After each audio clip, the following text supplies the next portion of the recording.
Hey guys, welcome back to Let's Play Final Fantasy V. Last time we made our way up here in the Worus Tower. I have gained not very much experience, but a little bit since last time. Do note that I also ran outside to battle the gorillas out there for the 1 AP. I probably fought about 10 of them or something like that. Just wanted to get the AP without gaining too many levels, because I don't want to be too high on levels.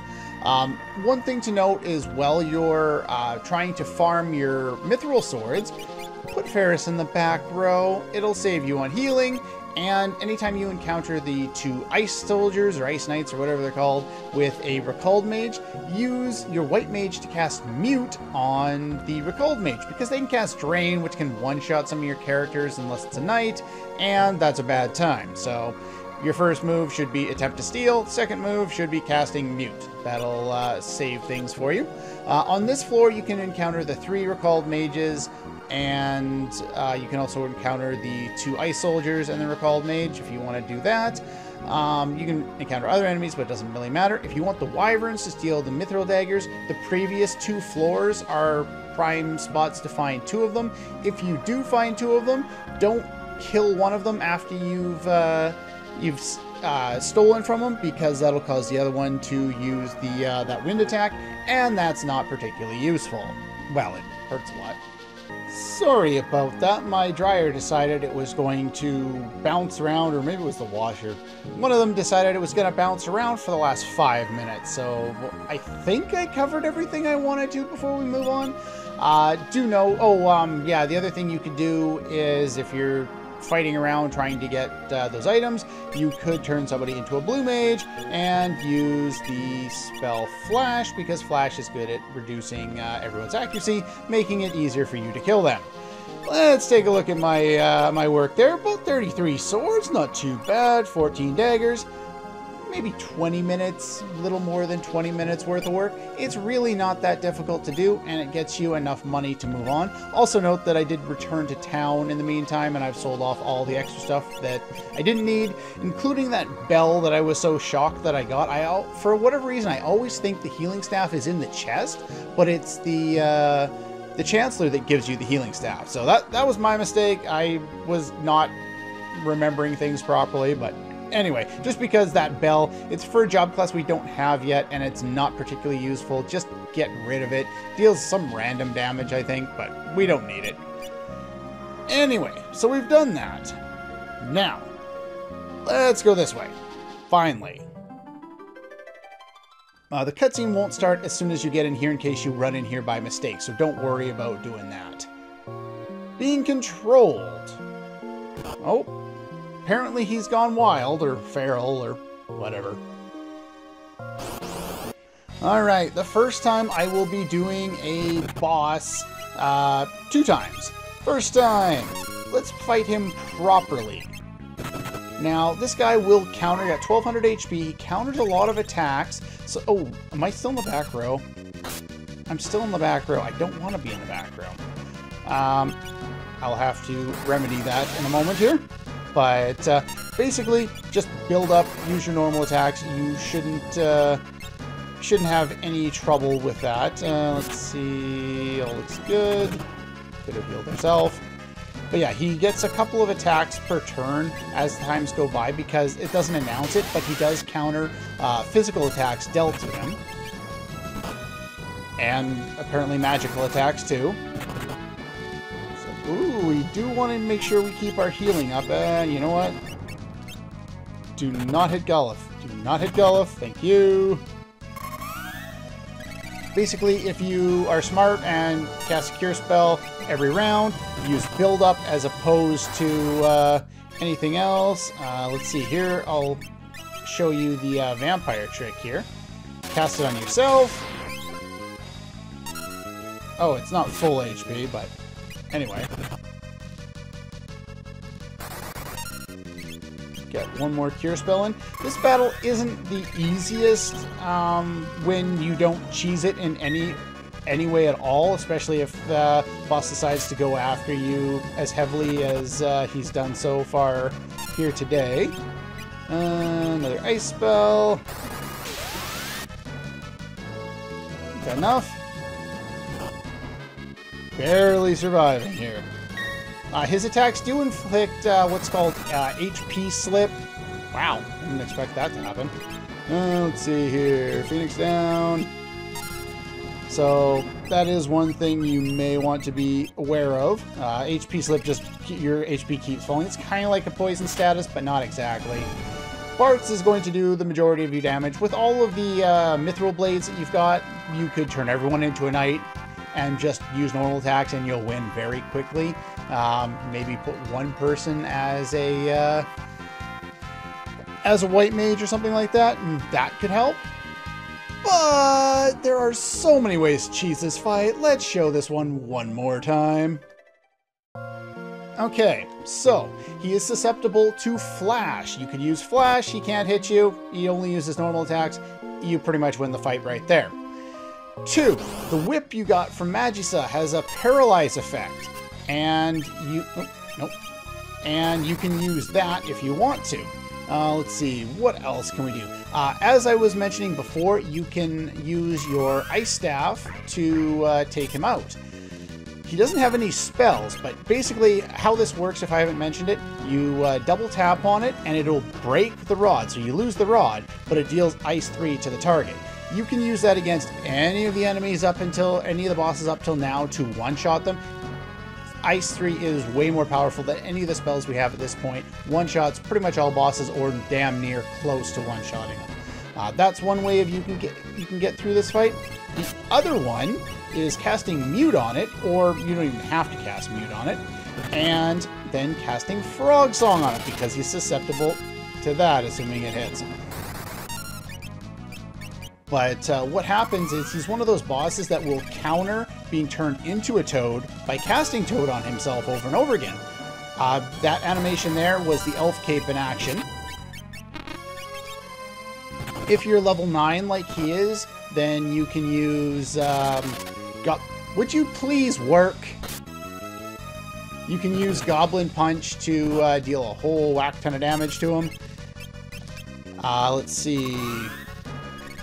I think that's pretty much it. There's no shortage of ways to deal a lot of damage to this guy pretty quickly.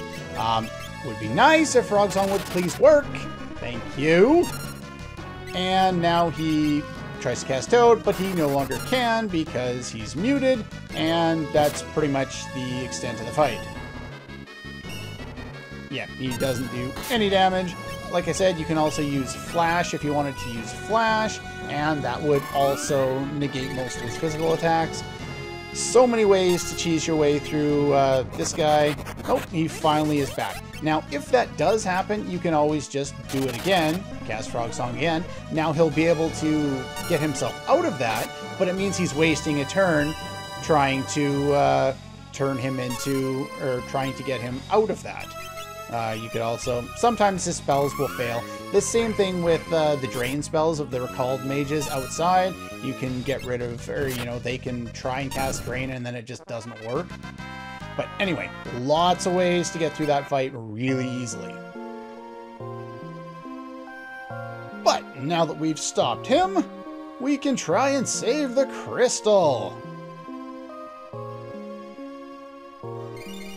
We're not very good at this job.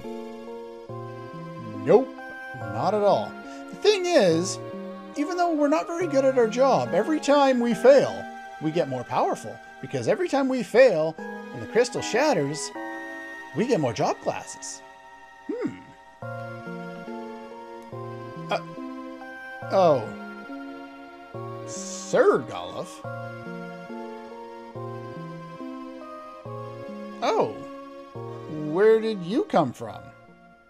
Protect the fire crystal. Well, we have our next plan.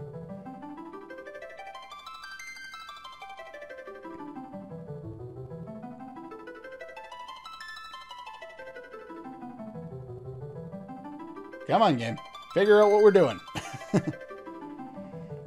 Well, yeah, kind of. And here we get Time Mage, pretty useful.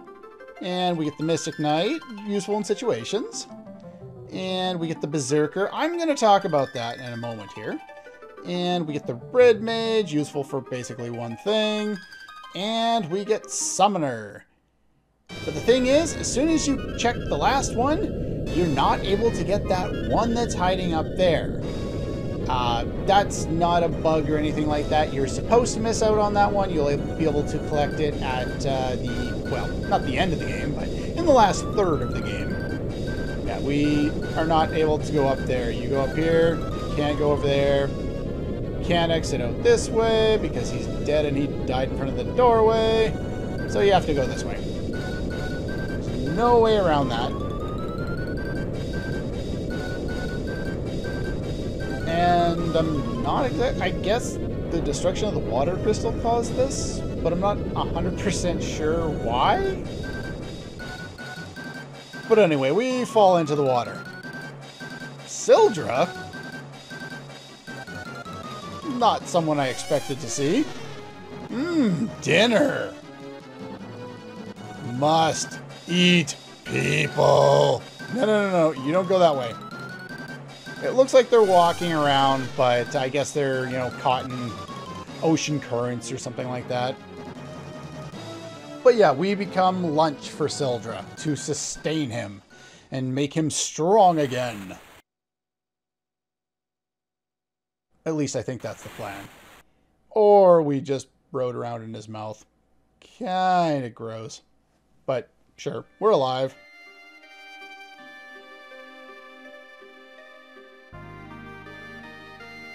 Last of the power to rescue us. I guess he was just following Ferris around, waiting for an excuse. You can only imagine, right? You know, I already talked about this earlier when Sildra was lost in the whirlpool there. But that's gotta be hard on somebody. Damn.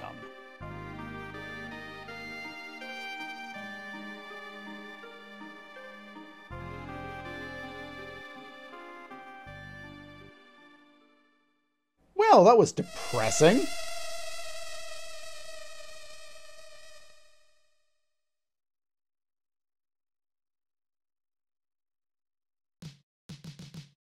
Yeah, that part of the world is now gone. By the way, the Galura enemies that wasn't the boss, the ones that are really weak that you can kill and they don't even attack you, they're encounterable directly to the left of Worus Tower. That's where I was running into them. So you could go do that if you wanted to. Get ability points without having to level up. I do want to head back to town real quick because some people say some other things here. King's wounds have put his life in danger. A soldier of Karnak was found near the meteor, but Karnak is on a continent far to the west. Without the wind to move a boat, how could he come here? Crystal's gone now. Yep. 2 more crystals in the world, but I don't know where they are. I'm going to guess that the place we were told to go next, Karnak, has one. But it's only a guess. Now, the idea here is someone, like the people believe someone was using Galura or manipulating him or something like that, because presumably this is the same one and now he's fine. But anyway, I just figured I'd come back and get a little more motivation and some more dialogue there, find out where we're supposed to go. And in order to continue progress with the plot, we need to head back to the castle. Brought a wounded soldier from Karnak. He's sleeping in the soldier's room. Came out of a hole in the meteor. Keeps muttering how he was warped or something. Okay, so we have warping meteors. Makes sense. Rumor that the train... Yeah, we already got that. King was attacked. He's resting in his room. Okay, there we go. So let's go talk to him now. That's what we need to do in order to advance the game here. Please hear his request. If you have the Hiryu, why don't you return to Tycoon? So I guess they do intend you going at some point, but yeah, I don't know. Anyway. Please hurry to Karnak. They are also using machine to amplify the crystal's power. Meteor has also fallen near Karnak. There's no time to waste. Oh? What does that have to do with anything? Okay, so that's pretty much all we get out of there. Let's go find the soldier there. He should be floating around here somewhere. They said he was in the soldier's room, which I believe is in this way.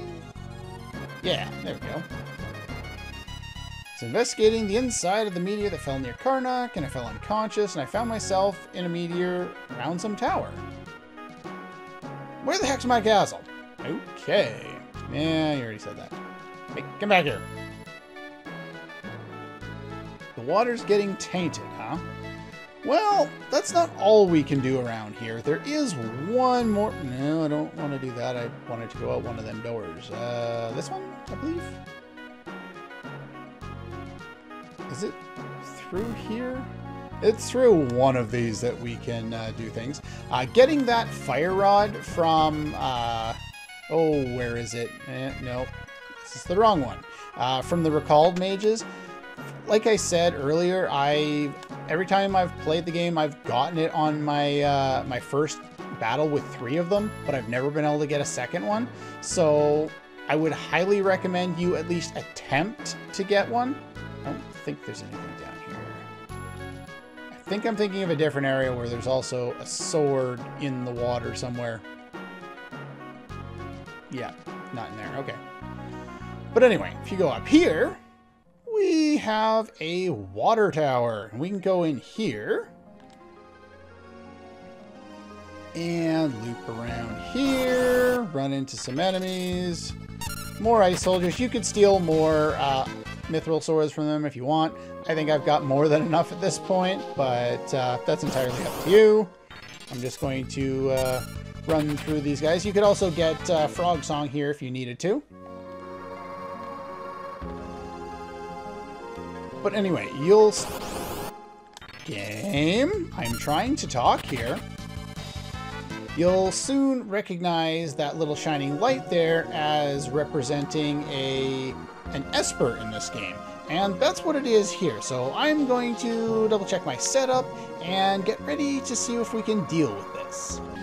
Okay, we're back. Let's just go over things real quickly. As you can see, I've made a bunch of changes around here. I'll go over the rest of the new job classes next time, but the Mystic Knight here uses sword magic.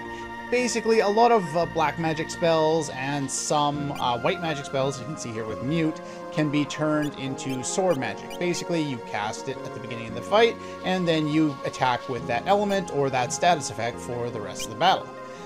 You can't use it, I believe, in combination with build-up, so I'm not going to. I do have cover on Bard's there because he has the best gear. I also stopped back in town, picked up iron for Ferris, so that she can actually handle some of the damage of being out in the front lines. And here we have Lena as a blue mage with white magic, and Gullif as a blue mage with black magic, and equipping the fire rod. Once you've got all that set up, make sure your fighters are in the front row, your mages are in the back row. Let's approach this and get interrupted right away. That sounds perfect. Let's approach. I am the Ice Esper Shiva. Are you fit to become my masters? Let's find out. Okay, first things first. Fire Sword. All of these guys are weak. The commanders are much stronger than the Ice Knights or the Ice Warriors or whatever we've been fighting. However, they're susceptible to Frog Song and Flash. Hurry up and get Flash going. Do it. Okay, it went through. Perfect. I actually didn't check to see what level Shiva was to see if Goblin Punch would work. I should have. Nope, not the same level. Alright, so now that we've done that, our element will be that one throughout the rest of the fight. So each of our attacks will do quite a bit more damage. So Flash will affect the commanders, but not Shiva. Shiva is immune to pretty much every status effect you might want to use. Make sure you get more cure spells in than I have. I probably should have used Gullif for that. Instead of wasting his turn, I should have cast the fire spell. And this is pretty much your strategy. You're not really intended on doing this fight this early in the game. Really? That is just No, that is just lame. But yeah, Flash is your friend. It's pretty much the only way you're going to survive this at all. Nope. Black magic, fire. But yeah, Shiva is a... How are you not dead yet? Yeah, she'll only... When she casts Blizzara like that, she only... Or Ice 2, or whatever it's called in this version of the game. It only targets either... Stop missing! It only targets either the characters in the front row or the back row. So if all characters in the front row, they're all getting hit. That's why you want to separate them. Stop dealing so much damage to me! Yeah, you're... Would you die already? Holy crap! They have 600 HP. Shiva has 1500 or somewhere in there in rounds. But make sure you keep up with your healing. You may even want to turn Gullif into a white mage with the black magic secondary ability so that you can try and keep up a little better. You could use the vampire trick to deal some more damage if you want to. It's still going to be a tough fight. You may not survive it. It's entirely possible that we take a little too much damage. But if things go your way and you have a little bit of luck... Perfect. She seems to alternate, so that kind of is our lifesaver here. She's immune to all status effects, so don't worry about that. We should... Yeah, there we go. Whew! Just. And you get 5 ABP for doing so. Excuse me. And we also get an Ice Rod for defeating her. And for doing that, we get the Ice Esper Shiva. It is very useful to get Shiva now because we have unlocked the Summoner job class, and it's pretty much the only reason we'd want to use Summoner at this point in the game. But there are other ways of defeating Shiva. Well, sure, we'll go an extra couple of minutes here. Give me a second to set up again. Okay, we're back. Basically, at this point, just set up whatever jobs you want to gain AP for, and make sure somebody is equipped with the Fire Rod. You will see why. And I'm still going to get interrupted by this battle because I loaded a save state.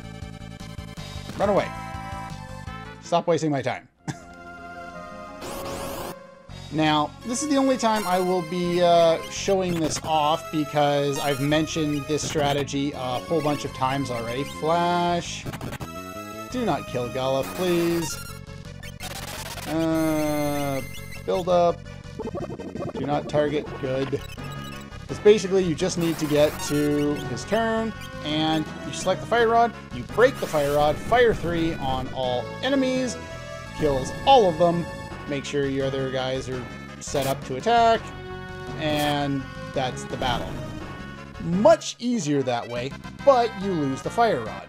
It doesn't really matter because at the next town we can buy Fire Rods, but I wanted to provide you both the easy way and the hard way, and you could have used the same strategy of breaking rods to defeat pretty much all the bosses since we got the Ice Rod, because it does the same thing. The Ice Rod will just do Ice 3, the Fire Rod does Fire 3. Later on we'll get a Thunder Rod, it does Thunder 3 or Lightning 3 or whatever it's called in this version of the game.